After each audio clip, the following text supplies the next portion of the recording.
Samantala, hospital naman para sa mga mahihirap na bata binuksan sa Davao City. Nagbabalik ang aming kasama si Pengalinho. Matapos ang matapos ng lisensya mula sa Department of Health age noong nakaraang taon, ang Tipo Cure Hospital sa Lanang, Davao City ay nabuksan na.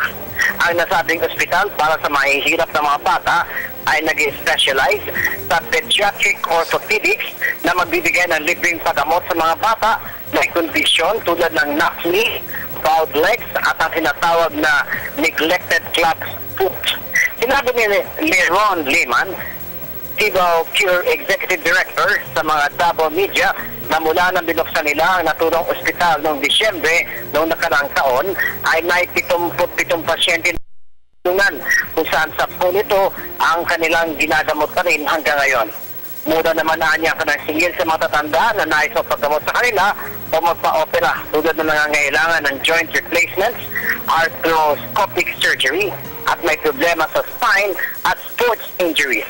May 17 beds na niya ospital at madadagdagan pa ito ng 30. Nasa loob din na nasabing ospital ang 3 operating rooms, pediatric wards, private patient rooms, pharmacy, emergency room, physical therapy, X-ray, laboratory at iba pa.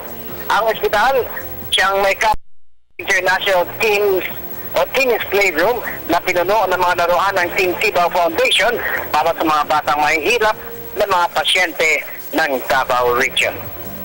Para sa Telebisyon ng Bayan, Pengalinho, Radyo ng Bayan, Davao.